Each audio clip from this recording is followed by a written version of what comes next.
Hello guys, welcome, Lucy B here. Guys, if you are new, you are welcome. If you've been coming here always, thank you so much for coming. So the title today, as you can see, the African diaspora, cultural difference and its problem. So guys, this cultural difference and with the problem started way back when during the transatlantic slave trade, that's when African culture changed completely. Yes, because during that time, and also another thing that contributed to cultural difference is colonization, and also of course recent you've seen migration. So because of that, Africa has moved. They're all over the world, which is bringing a lot of rich diversity within the Africa. So a lot has changed. Yes, a lot has changed within. So African culture is not the same again like before. It has changed completely, either for the best and also for the worst as well. Africa dialects also change. So the languages also change because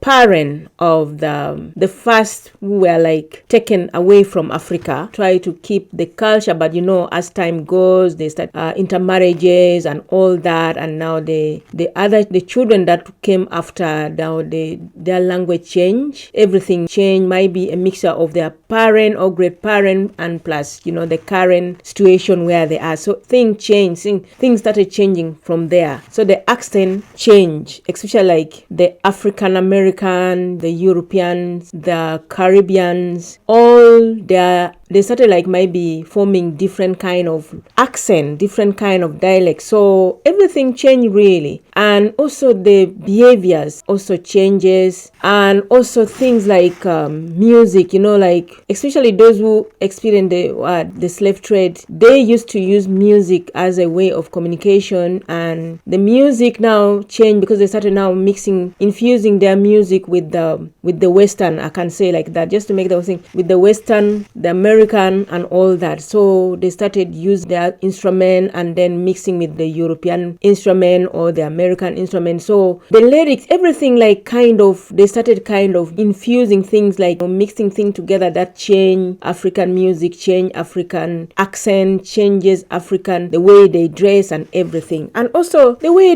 their lifestyle really changed. And the way their lifestyle change is where it also bring problem between the African diaspora and the African themselves. So before I go further, guys, if you're new here, please can you subscribe, can you like and share? And if you already subscribed, please, every time you watch my video, I beg you to like my video. In that case, it will help to my video to reach other people, and then it will help others. Yeah, thank you already. Yeah, so behavior change. So even though we still say Africans are the same, Africa are they are equal or what, but because of that, when you look at it, Africa are not really the same, because the real Africans and then the Africans and then those who were affected by the slave trade, there's a big difference because their behaviors is different, the way they dress is different, their languages, their accent is different. So there is a lot of different. And then why I say it's a problem now, it comes to behaviors. For example, I'll start with Africa. Africans, when you're a child, the African parents are so tough on their children. In that we have, when it comes to respect, the respect is something which is taken seriously. So you find that as an African child, you have to listen to your parent. When they say, hey, you have to listen to that. When they call you, you have to respond. You have to respond quickly. When they start teaching you that you have to respect others, you have to respect the elders, you have to respect your neighbors, you have to respect everybody. And we are trained in a way that you have to say hello to everybody that you meet, which when you come and Africa come to the West, you find it a little bit different because we are used to say hello. And then when they move to the Western world, and when you say hello, it kind of the way they look at you is you are kind of insulting. People really don't talk much to each other. When you stare at someone someone, it's a kind of a bad thing.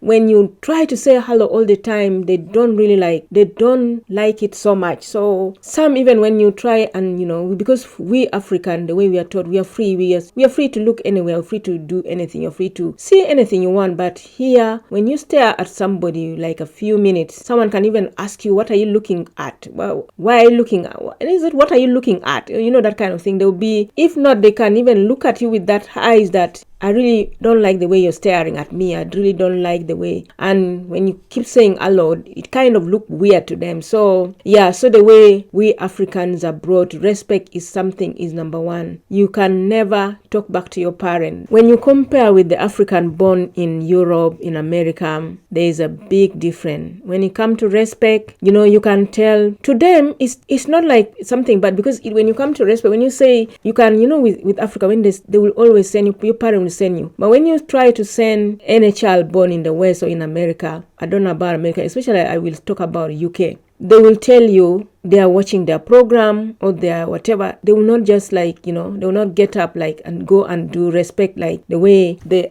African children would do. So that one, if you do that in Africa, you can never do something like that to any African parent. When they send you, when they tell you get up, go and bring this, you go. And you never talk back to your parent. If you talk back to your parent, you're a very bad kid, and you're gonna get a very, very, very, really a strong cane, or you're gonna get a very, very tough punishment. So this cultural difference when it comes to behaviors is a big thing. When it comes to the language, you find that African, when you're talking, you are not allowed to use the F word like you see the kids in the Western world use. You are not allowed to use the F word. If you use, that's a very bad thing. While the kids in the Western, they are free to say fuck you, to say whatever. But in Africa, it's really something which it's like a taboo, very bad thing. Yeah, you never say a bad word like that. So does it mean that no African children say that? Yes, of course, there are some who now do that because now they are being influenced with the Western world behavior. So maybe they watch a lot, they are with social media now, and then some of those who are coming from a very rich family, they're trying to copy the Western behavior. So yes, there are some who, but then that kind of family, the neighbors would identify them, and they will not allow their children to associate with them. They would try to avoid them. They would tell you, I never want to see you with those children. They are, they are bad behavior, that kind of thing. Yeah, they are now coming up, but before it wasn't like that. Yeah.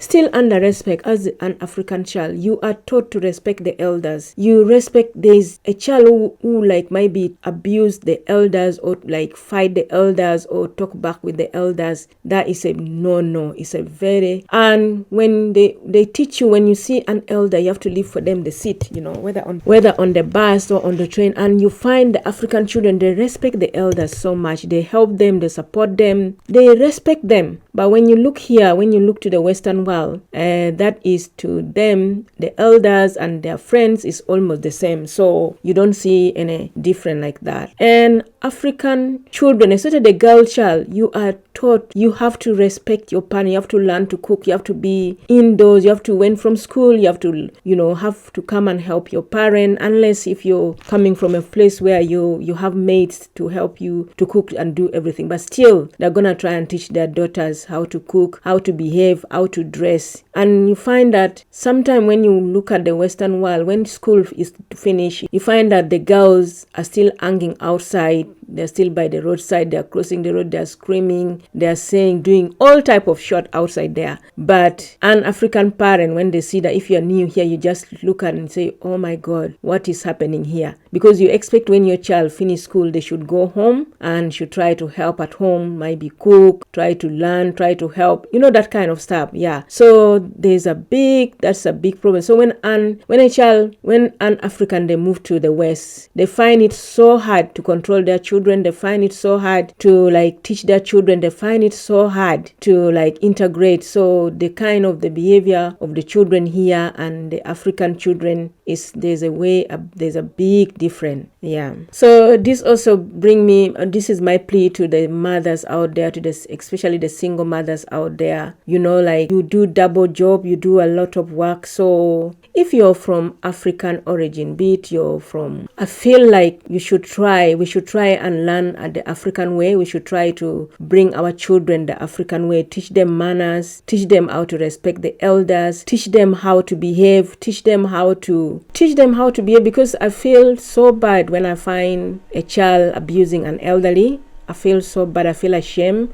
I find when a child is not respecting the elderlies, when they kind of create chaos, when they do bad thing out there, I feel so bad. So I think also we need to try, and now that many Africans are trying to move to Africa, I think it's time for you to try and learn the African way. Try maybe get books and read them, try to learn online, and also sometimes go with your children, go and visit Africa first. Let them mingle with the African children, let them learn the African way, let them learn the culture, teach them the African way as well, the way they dress. When it comes to dressing African, we don't like to expose ourselves so much. You are expected to be kind of a cover girl, not like to be like, when you wear like all your, like transparent clothes, everything is seen outside, you wear like something just tiny, you're exposing all your skin and all that. I mean, in African culture, yes, within the city, yeah, but then at least you expect your children, especially you girls, to dress decently. So let's try and also teach our children that, especially our girls. So that also will help, that kind of thing will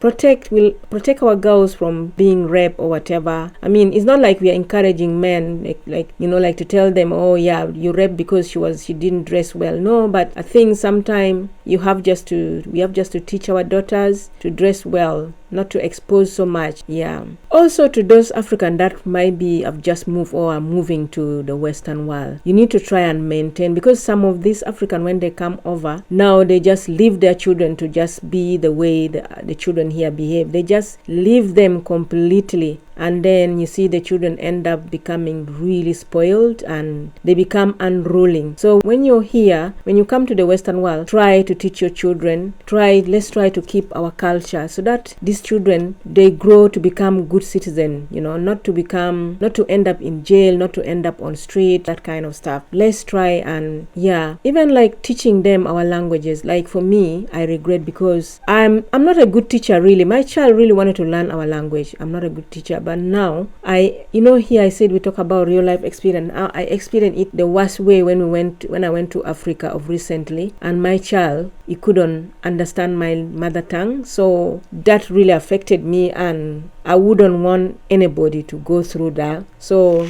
if you're wise, you don't want to be like me, you can also start teaching them your language, let them understand a little bit, so that like when they go home, they can to the elderly, they can be able to say hello, they can be able to converse with them. So yeah, that kind of stuff. So let's try and learn the culture as well, because like I said, soon many diaspora are moving to Africa. So if you start teaching your children, if you don't, and when they go, especially with those F word, and you want to move, maybe you like the place, you go and buy land there, you want to settle there, and then you have your kids are only with F word, the community are going to isolate you, because they are gonna tell their children not to associate with your children, not to to come to that home. So if you plan to move to Africa, it's high time you start learning their culture, their manners, their way of dressing, their food, their everything. Yeah. When it comes to language, also it's a big problem, because like sometimes African find it so hard to understand the African diaspora. They find it so hard because they feel like they talk so fast, and also the African diaspora also, they find it also sometimes